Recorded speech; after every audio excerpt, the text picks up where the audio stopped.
Manda saludo, pero no puede estar aquí por compromisos adquiridos anteriormente. Y bueno, también una serie de compañeros que están aquí presentes, amigas y amigos con y sin discapacidad, bienvenidos todos. Señaló alguna vez Rousseau, por poca influencia que pueda tener mi voz en asuntos públicos, basta con el derecho a votar respecto a estos para imponerme el deber de instruirme en ellos. De frente a la fecha de celebración en que se cumple el 24 aniversario del Día Internacional de la Discapacidad y dentro del marco del 8º año de entrada en vigor a nivel internacional de la Convención sobre los Derechos de las Personas con Discapacidad, y si bien sabemos todos que este se convirtió en el primer tratado internacional de derechos humanos en materia de discapacidad del siglo XXI, que reconoce y protege los derechos de las personas de este sector social, hoy este escenario significa un espacio de gran reflexión y un foro donde muy seguramente surgirán grandes contrastes y cuestionamientos de dónde quedó el paradigma, del cual México con Gilberto Rincón Gallardo en el año 2001 fue motivo de orgullo al presentar el proyecto de este Tratado Internacional de la ONU y que hoy se está convirtiendo en motivo de oprobio, ya que todavía se presenta una fuerte sinergia negativa y múltiples resistencias propias de entornos socioculturales y políticos discriminatorios que niegan el avance hacia un cambio significativo de roles para dejar de ser simples beneficiarios de la ayuda social y asistencialismo público, y donde además vemos un incumplimiento de los estados parte limitado en la concreción y para hacer efectivos esos derechos a un frente a compromisos internacionales como lo es la Agenda y Objetivos de Desarrollo del Milenio para las personas con discapacidad, convenidos internacionalmente como es el caso de México. Para 10 millones de mexicanos con alguna discapacidad, pareciera que no es suficiente que la reforma de junio de 2011 en materia de derechos humanos haya sentado compromisos y obligaciones gubernamentales a su favor, ya que de inicio la falta de armonización de la Ley General para la Inclusión de las Personas con Discapacidad sigue sin reconocer los derechos de participación pública y política de nuestro sector, y esto en discordancia con el propio artículo 29 de la Convención, lo que sin lugar a dudas sigue siendo una lesión a los derechos civiles y políticos reconocidos, lo que provoca que siga existiendo una serie de barreras a su participación social, ocasionando un fuerte aislamiento generado por la intermediación de profesionales o familiares, escasa participación ciudadana en asuntos públicos, limitada capacidad propositiva y acciones de incidencia política de limitado impacto.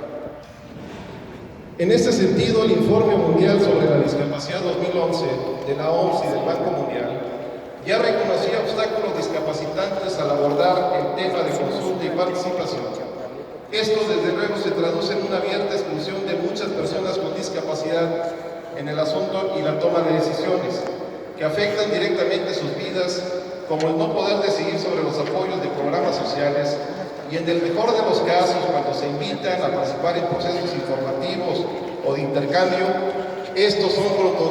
controlados verticalmente por las instituciones que trabajan en el tema de discapacidad, que imponen los programas, expositores y contenidos, sin que las personas con discapacidad o sus organizaciones tengan consenso previo y no pasan de ser receptores pasivos. Respecto al tema concreto que hoy nos convoca, y parafraseando a Norberto Bobbio, que decía: el reconocimiento y ejercicio de los derechos políticos en condiciones de igualdad para toda la ciudadanía es el eje de la democracia, ya que siendo estos una rama principal de los derechos humanos, su violación en el ámbito electoral es una violación mayor que prohíbe nuestra Carta Magna. En este orden de ideas es que se aprecia inconcebible, a pesar de la existencia de un marco normativo internacional y nacional protector de los derechos de las personas con discapacidad, que las autoridades competentes no hayan logrado erradicar las restricciones de facto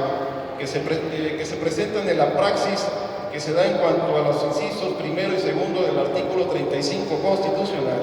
relativos precisamente a los derechos de votar y ser votados. Al respecto, el reporte sobre discriminación en México del año 2012 en materia de derechos políticos de CONAPRED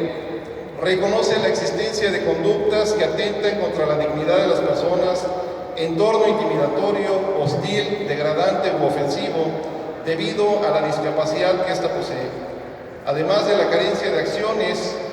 afirmativas como apoyos de carácter específico destinados a prevenir o compensar las desventajas o dificultades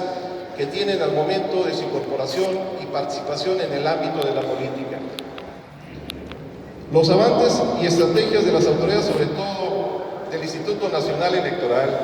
para garantizar la igualdad de oportunidades y la no discriminación en cuanto al derecho al voto de las personas con discapacidad durante los procesos electorales han sido francamente limitados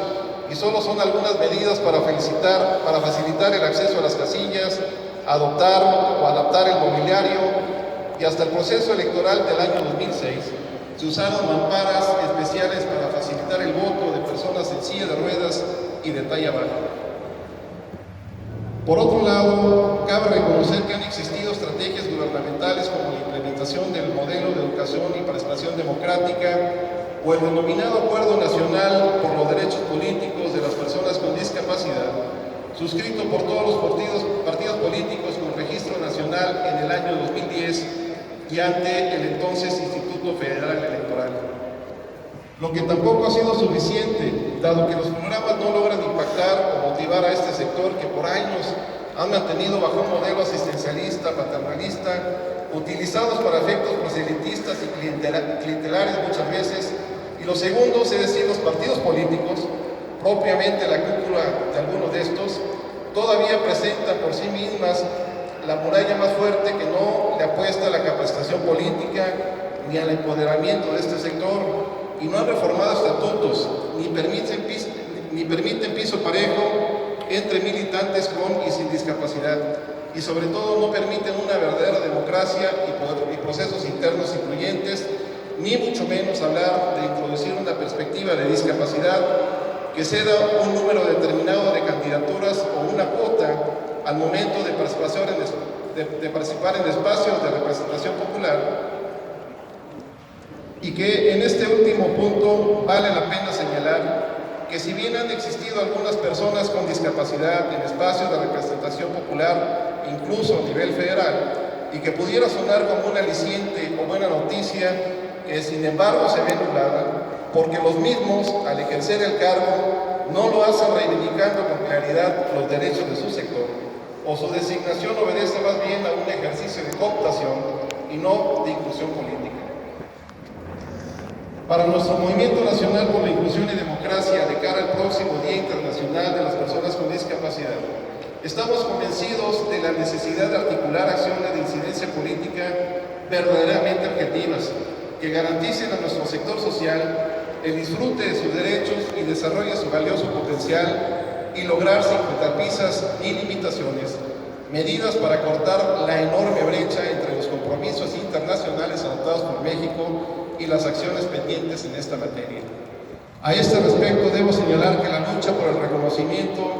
y proceso de armonización de los derechos políticos para nuestro sector no empezó hoy. Como organización nacional y nuestro carácter propositivo que nos ha caracterizado siempre desde nuestra Constitución, en junio de 2015 señalamos clara y abiertamente esta asignatura pendiente y presentamos reunidos los líderes con discapacidad de casi 22 entidades que la conformamos, y en la conmemoración internacional del día 3 de diciembre del año pasado, desarrollado precisamente también aquí en el recinto de San Lázaro,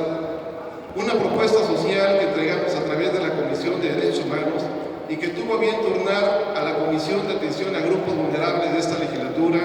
donde afortunadamente hemos encontrado gran solidaridad de aliados políticos como nuestra amiga la diputada Anabel Alvarado, Armando Luna Canales, Jericó Abramo y el propio anterior presidente Gustavo Madero. Hoy espero y tengo la seguridad que contaremos con esa misma solidaridad del actual presidente, diputado Luis Fernando Mesta,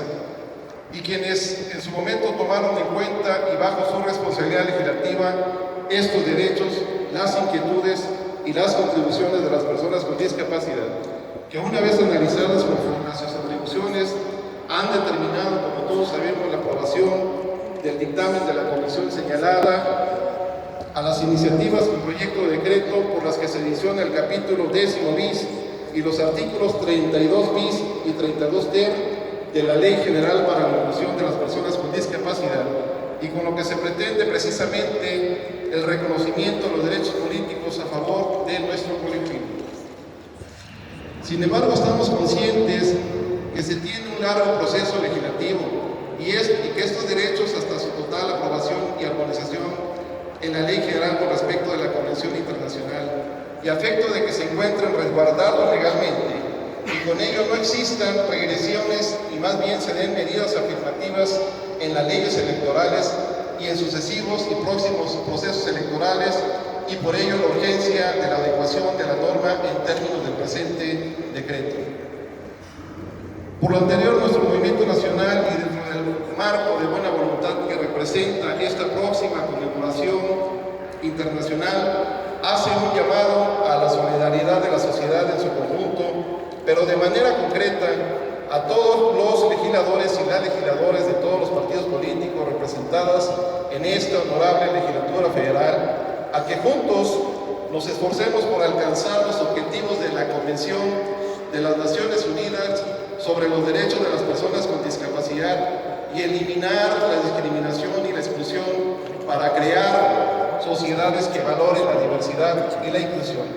Y por ello es necesario que por encima de colores, como ya lo dijo la diputada Anabel Alvarado, y de las ideologías, sumen su voluntad política en la presentación al Pleno y la aprobación del reconocimiento de los derechos de las personas con discapacidad en el tema político y en la ley general, lo que sin lugar a dudas reivindicará años de lucha a favor de los derechos de más de 10 millones de mexicanos con discapacidad, que hoy solo tienen la esperanza de una democracia más incluyente en nuestro país. Así de grande es el reto del México democrático que todos queremos, y para lograr una cultura democrática que no restrinja derechos políticos en razón de la discapacidad. Pero también, así de claro, es nuestro objetivo de contribuir a que la democracia y la no discriminación caminen de la mano y se apoyen de manera recíproca